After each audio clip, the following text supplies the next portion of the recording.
العودة مبرمجة وسنتنقل يوم الجمعة إن شاء الله. إلى بنفس القميص سننسحب. القميص قضية مبدأ وقضية سيادة وقضية مش نقول لك يعني هذيك ما ترجعوش عليها، هذيك مفروغ منها. الآن إذا الفريق يلعب بألبسة عادية مرحبا، ندخلوا نوصلوا تما يلعب ألبسة عادية ماشي مشكل، يلعب بالأشياء اللي غير مقبولة سننسحب. لا كاين برافو برافو برافو بهرتينا صراحة، ما عندي ما نقول. وهو مزيان بنادم يكون عنده مبادئ أخوتي، ومنا وجع علينا مزيان بنادم يكونوا عنده مبادئ، وبغيناكم تبقى عندكم هاد المبادئ هادو ديما. نتمنى غير شي نهار ما تبدلوش هاد المبادئ هادو، نتمنى ان هاد المبادئ هادو يبقاو عندكم ديما، ووقت ما بانت لكم الخريطة نسحبوا. لا ديسيزيون تاع اليوم طاحت لا ديسيزيون، حنا درنا الركور باش يعطيونا الماتش غاني، وهما واجبونا اليوم باش يواجبونا البارح، واجبونا اليوم، واجبونا قال لك راكو خاصين مقابل 3-0 وتجيو وتلعبوا العوده اللي هي عندهم. انا لك حنا رانا مستعدين نروحوا ان شاء الله يوم الجمعه. احنا رانا بيان سير المقابله قال خسرناها، ما احنا ما خسرناش، درنا عندنا الدوسي يعني راه متحضر بالمحامي تاعنا اللي نروحوا للطاس تاع رازع. بيان سير واش داروا الكاف بيان سير هذا ماهوش قانوني، حاجه ظاهره. كاين عندهم الناس راكم تعرفوهم اللي راهم تما يحكموا، ولكن نقول بكل صراحه احنا بربي ان شاء الله الماتش هذا ما يروح لناش ليه. ديسيزيون دو لا كاف اتخذت على مستوى لجنه المنافسات وهي غير قانونيه، لان كل القوانين قوانين الفيفا والكاف تمنع استعمال الخريطه، والقانون واضح تاع لا فيفا بالمواد وبالصور، يعطيك حتى الصوره تاع الالبسه اللي مسموحه واللي غير مسموحه، وكاين صوره وين موجود فيها الخريطه يقول لك هذه غير مسموحه. الخساره تاع 3 مقابل 0 انا يعطيني السند القانوني، يعطيني سند قانوني يعتمد عليه باش يخسرني، هذا ما كان. وطالبناه راسلنا الاتحاد الافريقي وطلبنا السند القانوني اللي يسمح للفريق هذا باستعمال الخريطه. اذا كاين عده امور تخليك تدخل لك في بعض الشكوك، ولكن احنا مش حنتوقف هنا، نمشي الى ابعد حد، وسندافع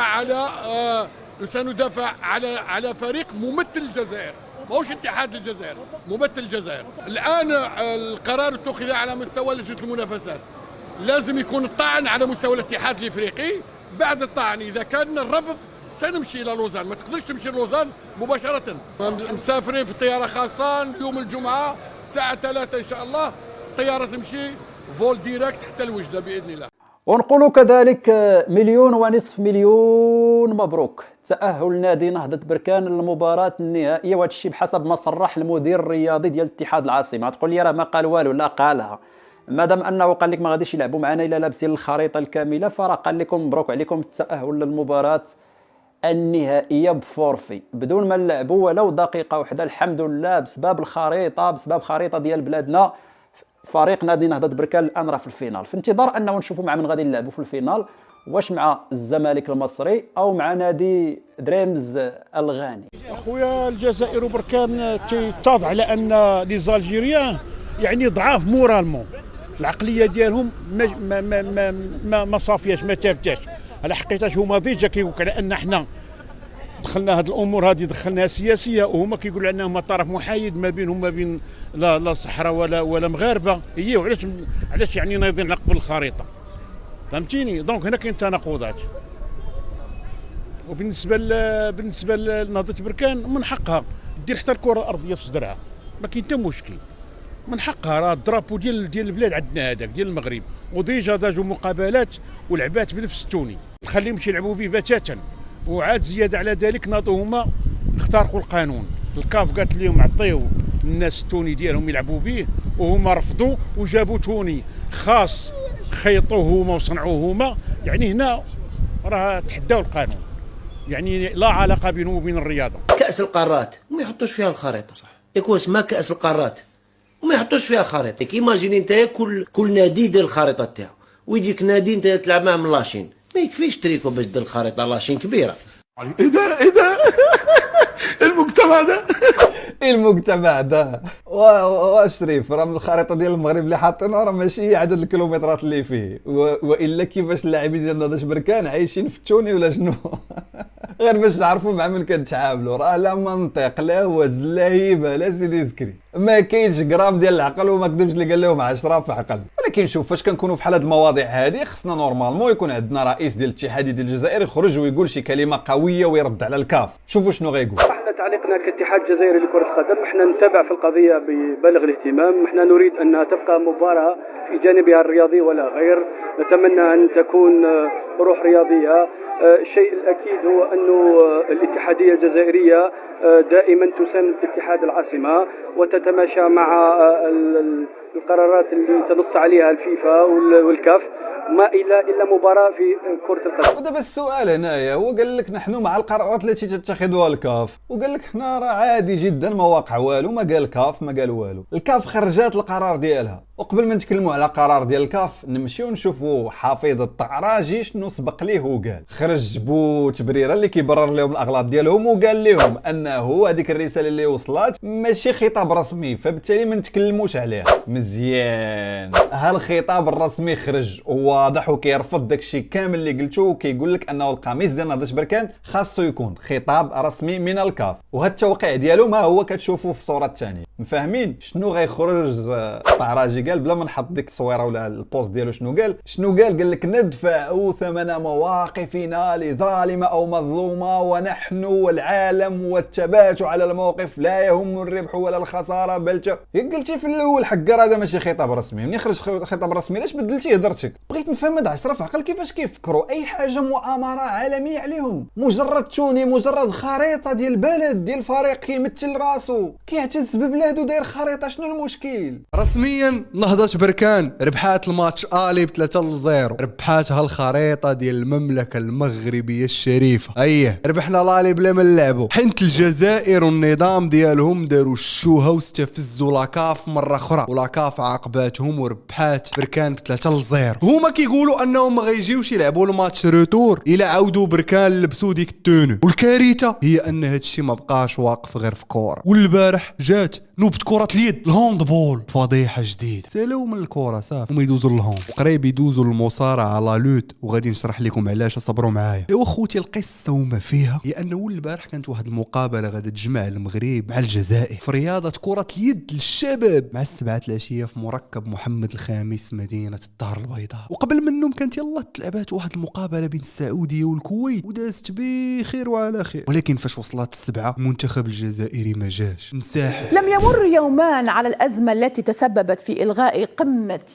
الاتحاد الجزائر ونهضة بركان المغربي، وها هي الأزمة تصل اليوم إلى كرة اليد. مساحبوا اخوتي خواتاتي نفس العذر وعاودوا نفس الاغنيه اللي داروا مع بركان، دونوا القميص فيه خريطه المغرب كامله مكموله. اييه سمعتيها مزيان، ودابا غنزيد نوضح لكم الامور. ايوا الاخوان المغرب منظم واحد بطوله عربيه لكره اليد للشباب. راه كنسمعكم من مورا الكاميرا اش كتقول. كوب دافريك ديال النساء، كوب دافريك ديال اقل من 21 سنه، كوب دافريك ديال الكبار جاي العام الجاي، مؤخرا كوب دو موند وتا الهوند. اييه اخوتي خواتي، حيت هاد لي فيدراسيون هاد المنظمات كاملين كيتيقوا بالبنيه التحتيه المغربيه، ماشي كيجيو كيعطيو. وهاد البطوله ديال الشباب ديال كره اليد هذه هي الدوره السادسه ديالها، 6 اديسيون، واللي ملعوبه بين مركب الخامس في كازا وفي الناصريه جماعه ولد صالح. وبدات هاد 21 ابريل وغتسالي هاد 30 ابريل، 9 ايام ديال المنافسه وديال الروح الرياضيه. وهذا الروح الرياضيه هي تماما اللي ما كانتش البارح، وعاوتاني نقزنا من الرياضه للسياسه. وفاش المنتخب الجزائري قرر انه يدير الفعل اللي دار مع بركان، وانه ما يشاركش بسبب التونو اللي كاينه عند المنتخب المغربي واللي فيه الخريطه كامله مكموله، بزاف ديال الناس استغربوا. اول هاد الناس اللي استغربوا هما اللعابه ديال المنتخب الجزائري، حنضيعوهم من الاخر. ادري زكريا واحد من اللعابه ديال المنتخب الجزائري لكره اليد للشباب دار واحد التصريح اللي كنظن انه غيكون ندم عليه وغيكونوا هما ندموا عليه، ولكن فاش هضر من قلبه. الاستقبال كان جيد من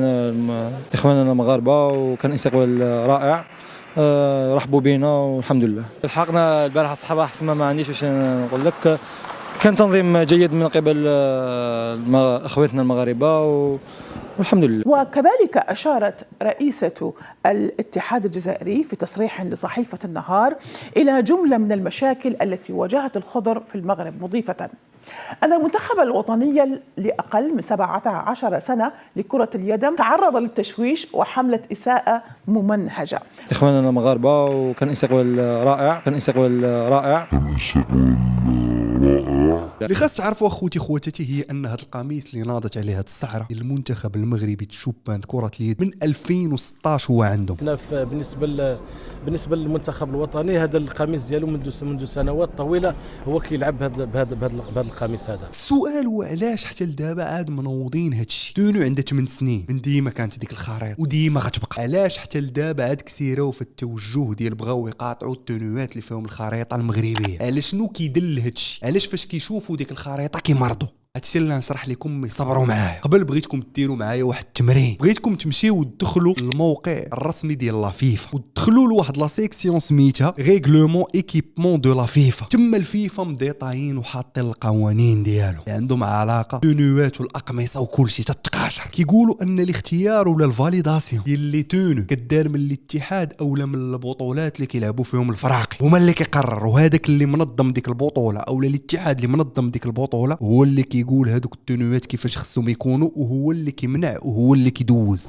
لا بالنسبه للاقمصه ولا شي الاتحادات الافريقيه والاتحادات الدوليه هما اللي كيعتمدوا على الاقمصه ديال الدول المشاركه قبل اجراء اي منافسه. وداك الشيء علاش لا كاف ولا فيفا عاقبوا الجزائر وربحوا بركان؟ حيت هما اللي كيقرروا ان ديك اللبسه وديك التونو هما اللي كيدوزوها. الخريطه دايزه، لا فيفا معترفه بالمغرب من طنجه للقويره، لا كاف معترفه بالمغرب من طنجه للقويره، جميع الدول العظمى معترفين بالمغرب من طنجه للقويره. يعني ديك التونو كانت دايزه. والجزائر فاش داروا العصا في الرويضه وبغاو يبدلوا التونو لي لا كاف ولا فيفا مابروفين، ربحوا بركان ب3-0. حيت الاخرين خرقوا هذا القانون وماشي من حقهم، ودابا كنشوفوا كيعاودوا يديروها في الهون. الان كنتواجدوا في المتحف ديال الفيفا في زوريخ السويسريه، وإلا جينا نزوميو على الخريطه تاع المغرب، فالخريطه تاع المغرب الفيفا حطها بهذه الطريقه هذه، لان كما هكاك من طنجه للقويره لا نخاف يعني اللومة لائم. بحال تماما شحال هادي كان واحد المنتخب ديال الكاميرون مشهور بواحد التونو ديالو كانت ديباردور، ما خلاو فين لعبوا بها، وكان ليكيبمونتي ديالهم ولا السبونسور ديالهم اللي كيعطيهم هاد الاقمصه اللي كان هو بوما، هو اللي مشى دوا مع لا فيفا، هو اللي مشى دوا مع لا كاف باش يقبلوا ديك التونو. وإلا جات شي فرقه اخرى قامها وقالوا لهم لا حنا ما بغيناكمش تلعبوا معنا بديباردور ولا بولس ماطي، بغيناكم تلعبوا معنا بتيشيرت، الكاميرون يقولوا لهم ما تدوش معنا، سيروا دوا مع لا كاف ولا دوا مع لا فيفا، حيت القرار كيرجع ليهم. وهذا الشيء تماما اللي طرا مع بركان، وهذا الشيء تماما اللي طرا مع الفرقه ديال كره اليد، وهذا الشيء اللي غادي يطرا مع الفريق ديال المصارعه ديال لالوت غادي يفتفرشيخ. دابا الفريق الوطني ديالنا ديال المصارعه كيدرس انه حتى هو يزيد خريطه في التونو الجديده ديالو الليكرا. وشكون اللي غيقبل وشكون اللي ما غيقبلش؟ هما المنظمات العالميه ديال المصارعه. يلا سير عاوتاني عند المنظمات المصارعه وقاطعهم. فاش داروا هاد المهزله وقالوا لدوك الشباب ما تمشيوش تشاركوا، وخا سمعتوا بفمهم كيقولوا انهم كانوا مستقبلين بشكل رائع، كان واحد الاستنفار امني تام لوطيل فين جالسين.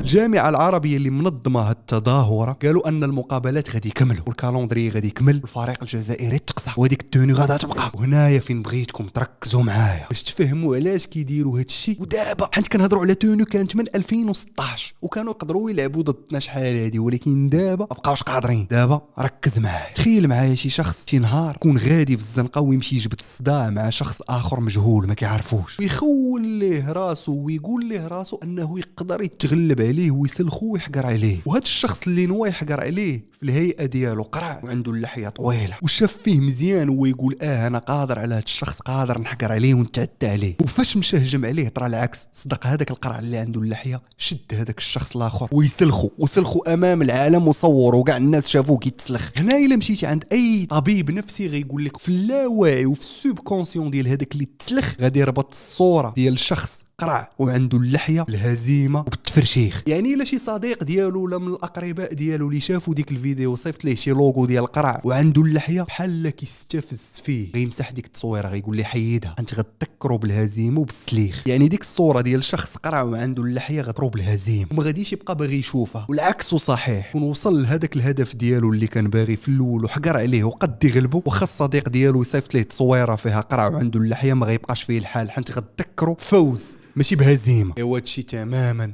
لطارق خريطة المغرب، غير هو دا الصراع خدا سنين، ودابا حاليا بدا كيبان لهم وكيوضح لهم وكيتاكدوا ان هذاك اللي بغاو يحقروا عليه كيعرف يدافع على نفسه وتغلب عليهم. والحكام ديالهم فاش كيشوفوا ديك الخريطه كتضرهم كتوجعهم، وهذا الشيء اي طبيب نفسي يقدر ياكده، كتضرهم بزاف حنطروهم ديك المكر وديك الخدمه اللي داروا خسروا، كيشوفوها كتفكرهم في الواقع. عرفتوا بحالاش اخوتي خواتاتي؟ بحال شي شخص مسكون فيه الجنون وكتجي وكتوريه القرآن اولا كتقرا عليه القرآن، هذاك هو الكلام الحق، هذاك هو الواقع. شنو كيطرى عليه؟ كيبدا يغوت، كيبغي يهرب، كيبدا يتعذب، وإلا بقيتي مصر عليه كيهرب. وهذا الشيء بالضبط اللي داروا البارح في بطولة العربية لكرة اليد الشباب، شافوا الخريطة في الصدر ديال الأسود وما يهربوا.